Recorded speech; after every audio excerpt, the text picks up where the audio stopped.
RM Sotheby's is the world's largest collector car auction house by total sales. They are the preeminent market maker of high-quality collector cars and collections, regardless of size or complexity. By working in partnership with the Sotheby's team and its network of 80 offices in 40 countries, RM Sotheby's has established the largest client network of any collector car auction house in the world.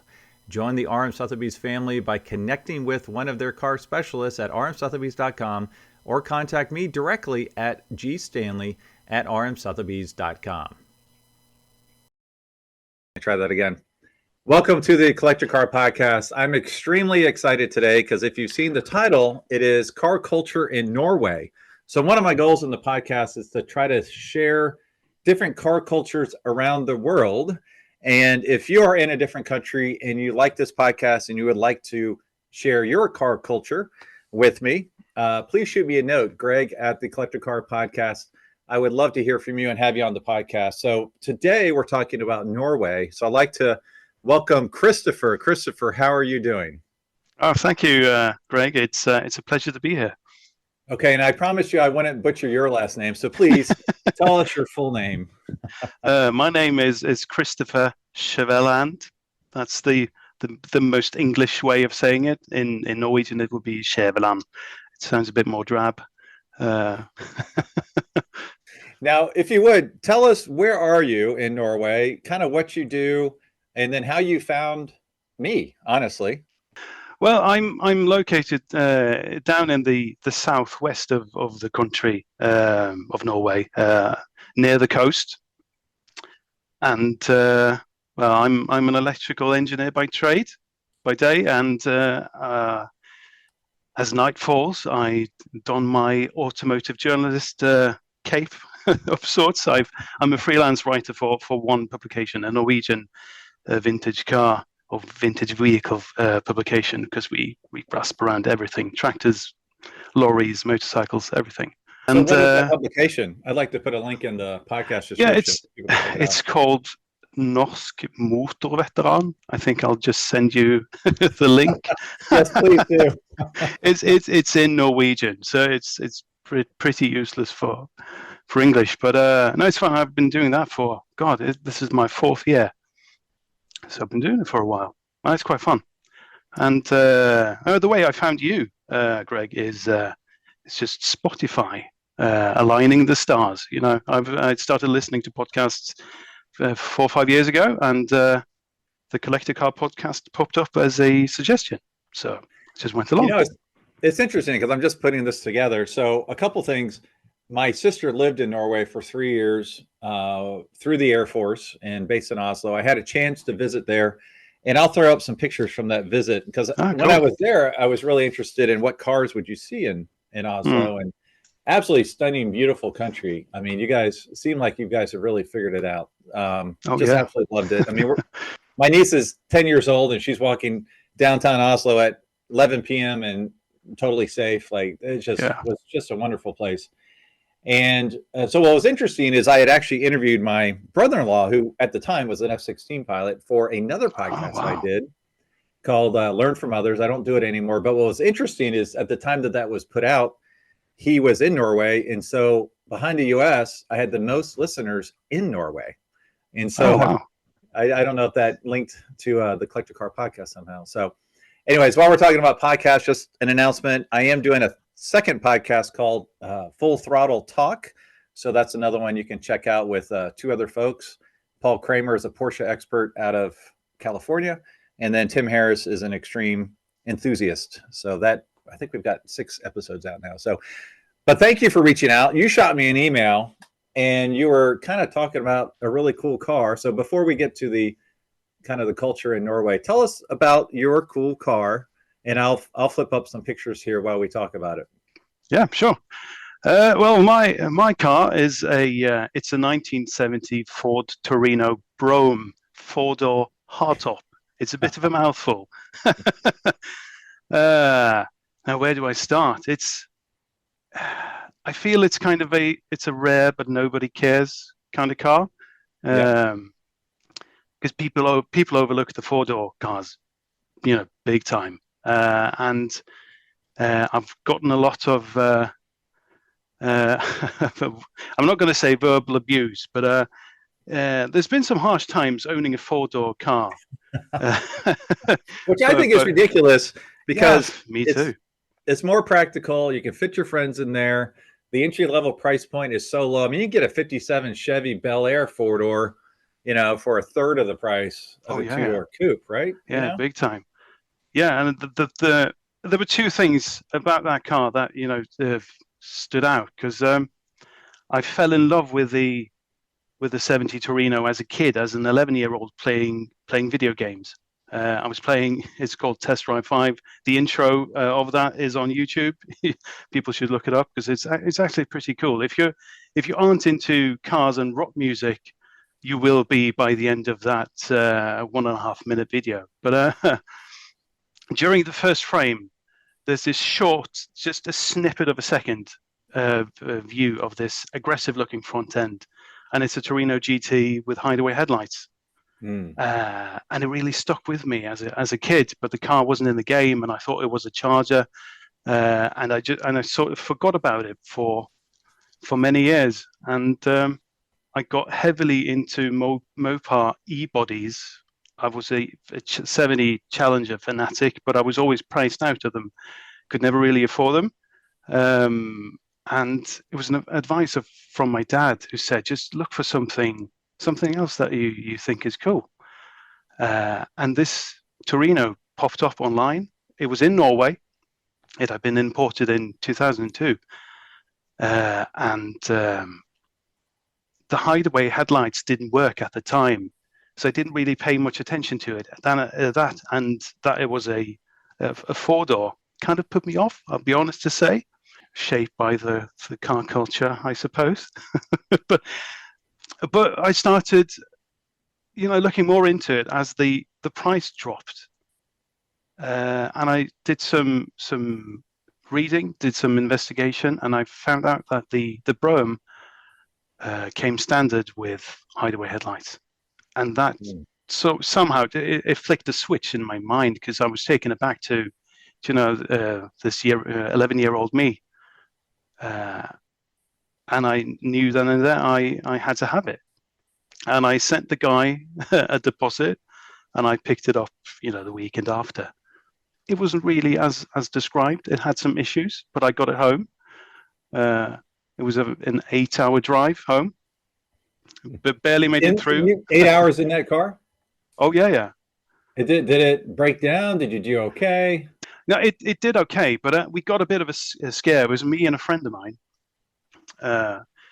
We took the plane over and drove home, but at the first fuel stop, it wouldn't start because the timing was way off. I discovered that later, but it wouldn't start, and nobody wanted to help. But we got it running, and as we got closer to home, the left front wheel bearing made some alarming noises, and as I parked the car, I jacked it up to see how bad it was, and everything just came off in my hand. So it was really lucky that didn't happen on the road.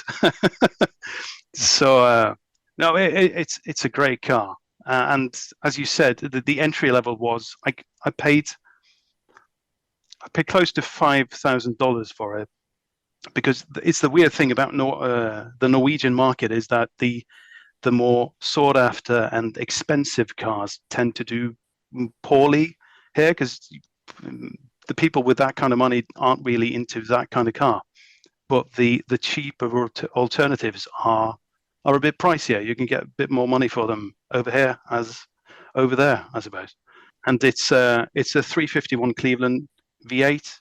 It's a 2-barrel car, but it's been swapped at some time with an Elbrock Performer intake and the 4-barrel, and it's got it was a single exhaust car from new, but it has true duals on, and and a couple of years ago I'm 37 going on 38, but I'm treating this car as I'm 18 because I wasn't allowed a V8 car when I was 18. So I put this hot, I call it a hot rod exhaust or a NASCAR exhaust. The true duals, They go into these chambered mufflers that I got custom made from chambered mufflers or chambered exhaust, I think the company is in the States. The mufflers are called Power Sticks. And I sent this guy, Eric is his name, and I sent him an email. And I said, I have this car, this 70 Torino, and I wanted to sound like a mid-year Corvette with side pipes. Is that possible? Because they are chambered, those side pipes. Right. And he effectively said, hold my beer. And a few months later, this package arrived, and I got my power sticks on, and with turn downs just before the rear axle, it sounds amazing. It's a bit obnoxious, but it's what I wanted. It sounds the part. It's really That fun is awesome. And for our listeners who are listening audio only, so it does look like a Charger, just a little bit stretched, and it doesn't have the post between the front door and the back door. So unless you look at it, you wouldn't initially think it's a four-door. So it does have the flowing body of a two-door, which is really cool. And it looks like you might have some American 5-star wheels on it, possibly. Yeah, I did, because that was a bit of a, I'm not going to say bargain, but the people that sold me the car, they are still in business. They are a wheel and tire retailer, and they sold me the car. It wasn't really as is. It wasn't MOT'd, even though it should have been. They said it was. Explain MOT. MOT, it's this biannual. It's sort of a, what do I say? It's sort of an inspection. You have to do every other year to deem the car road legal. Really, they go over the points and check your brakes, if there are variables in the brakes, if it works properly, if you have any leaks, that sort of thing. It's a technical inspection, really. And they said it had a valid MOT, but it didn't. I should have checked that beforehand, but I didn't. I was blinded. And so I said to them, this car really isn't as described, but I'm willing to look the other way if you can cut me a deal on some wheels and tires. Because the tires were decades old. They were winter tires. They were horrible. It was like driving on ice in the summer. So they sent me a pallet of wheels and tires, and I didn't mention any of it ever again. But after 10 years of having those on, they were showing their age, and I wanted to try some different flavors for the car. So I went back to the stock 14x6 steel wheels with full wheel covers and white line tires.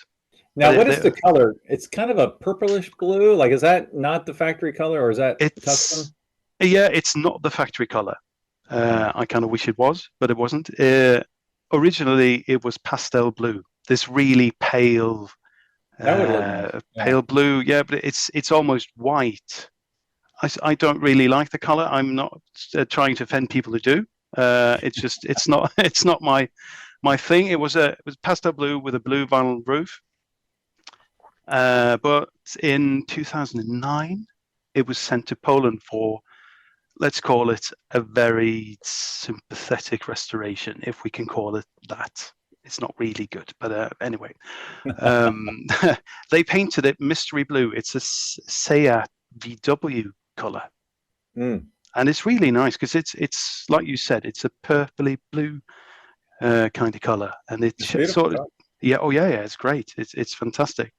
Now, I want to get into the car culture a little bit, but I am curious because I know part of it has to do with the cost of getting classic cars into Norway. So you mentioned, like, you couldn't quite afford a Challenger or Charger, I believe you said. Yeah. I imagine. So I have a couple questions here because I know you mentioned it's a massive tax to bring a car into the country. So my first question is that. But also, did you find out why they brought this particular car into the country? Oh, that's an interesting question. Well, to start with the last question first, I don't really know, because the guy who I bought it from was a huge collector, an avid collector of many sorts of cars. He wasn't the one who imported it. It had one owner before him, so I'm the third owner, but I have no clue. I've tried reaching out to these previous owners, but I haven't got an answer to why really. Okay. Yep. So, but the first question, well, for vintage cars, for cars 20 years or older, it used to be 30 years, but we had some clever people in government for a few short years who got some clever things done to allow for a better system. It pays off to have car people in government. So for a car that's 20 years old or older, it's tax exempt.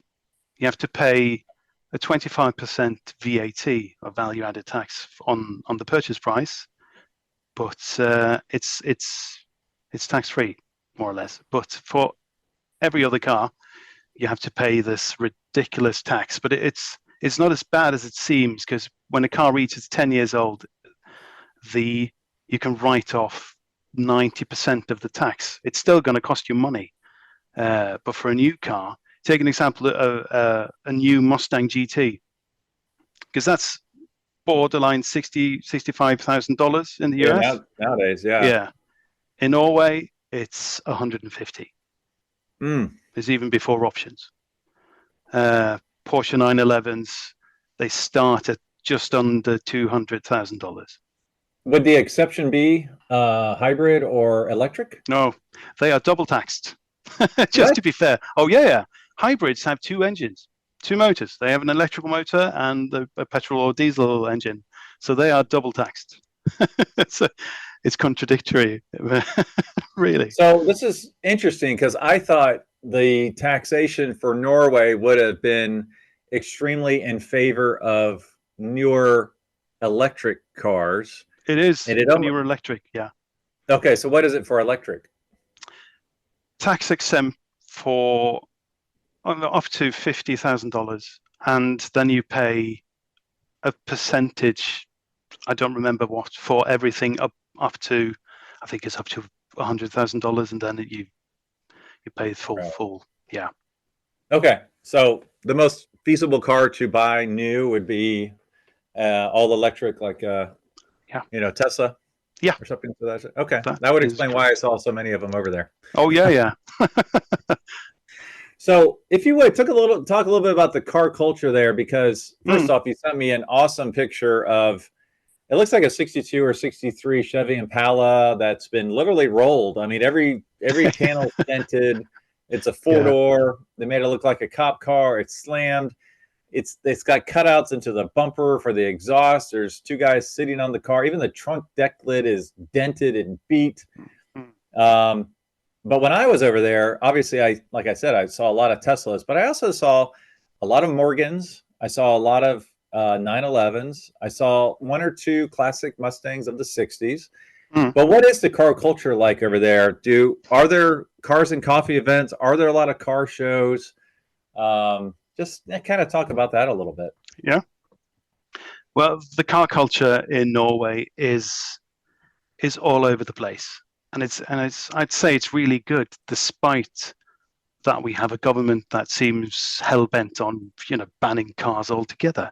But no, there are lots of cars and coffees, lots of shows. There are big indoor events. There are outdoor events. There are cruise nights. There's a 4th of July marking in it's a city called Lillestrøm. It's quite near to Oslo, where they close off several blocks and have a cruise night all night. It's kind of crazy. So you've got factions, as you get everywhere else, I imagine. You have the BMW guys, the French car fanatics, the Porsche guys or girls, and the American is a tribe all on their own. But for a small country, we're 5.5 million. That's like New York City, or a bit less. But there are I checked the numbers earlier today. There are about 350,000 enthusiast vehicles registered, and about Wow. half of those are vintage cars. And as far as American cars go, the classic Mustangs, 64.5 to 69, have a strong following. Third gen or C3 Corvettes have a strong following.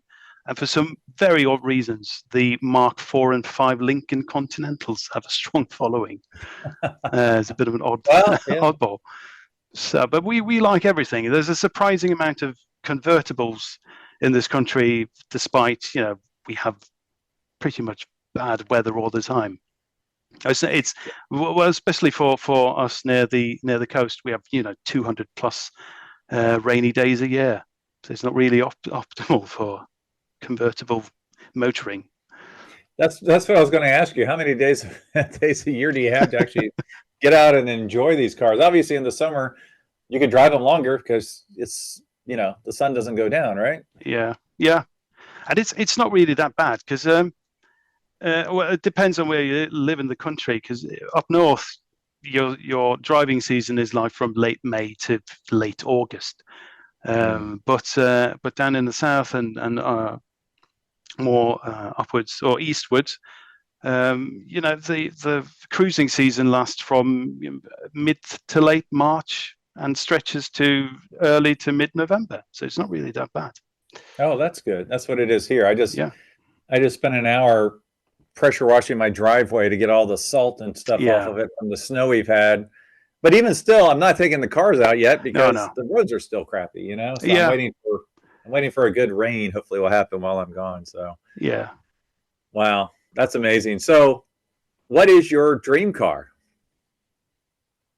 This or next to the Torino. Yes, if you had all the Well, money in the world and we could pay man, all the taxes in the world, what would your dream car? Are you a Porsche guy? Are you a BMW guy? Are you American muscle car guy? well, muscle cars are near and dear to my heart. Uh, there are so many great cars. I'm a huge fan of the Mopar Winged Warriors. Mm, I'd really like a '69 Daytona or a '70 Superbird, but they cost more than my house, and I'm not prepared to make that commitment. yeah. Not that I could, anyways. But a '70 Challenger TA, Mm. second or C2 Corvette, a big block Corvette coupe with side pipes. That would be fun. A '70 Torino GT pace car would be Mm. really nice. So now there are lots of great cars, but I'm content and happy with my Torino because I think I saved it from what you described earlier with that Chevy being all beat up. Yeah. So what event was that? You call it the Raggerbill? Yeah, it's a class of car really, a raggarbil. You can call it party wagon, or it's not really a beater, but they beat on it. They party in it, drive around with people sitting on the roof and on the decklet and everywhere for cruising speeds. Not really So legal, but in it's a Norway, subculture. people cruise sitting and laying on top of the cars. Not everyone, but there's a subculture. This raggar thing is a subculture in car culture among the younger generations, and yeah, they tend to buy cheap American cars to drive around and party in, and they end up Interesting. in a sorry state, I have to say. Well, two things real quick. I love the fact that you're overseas and your dream cars. You mentioned American cars, so I thought Oh yeah. that was really cool. And then when I was, I think 16, I was in marching band, and we had to stay after school and do practice. And we would usually walk up or drive up to the local gas station, convenience store to get donuts or whatever. And one of us had the brilliant idea that 8 of us were going to go in one car. So 3 of us sat on the hood. And I totally do not recommend this. And so I Oh sat on the God. hood as we went to the convenience store, and I was hanging on to the windshield wiper, and I thought, this is a really, really bad idea. And so on the way back, I sat inside. I'm like, I'm not, because this is like a real street. We probably hit 25 miles an hour. Oh God. Anyways, so it's interesting to see people doing that at a much slower pace, I'm sure. Oh yeah. It's walking pace. Yeah. Yeah. That's fun. We need to bring that to the US. Sit on your classic car and cruise around. Yeah. That's awesome, man. Well, now you'll share then. What's the name of the magazine again? Norsk motorveteran, Norwegian Right. motor veteran. But I'm going to send you a link. Yeah, so we can find it. I'll have that on the description here. And Christopher, thanks so much for sharing the Norwegian car culture on the Collector Car podcast. It's been a joy and a privilege. Thank you so much for having me.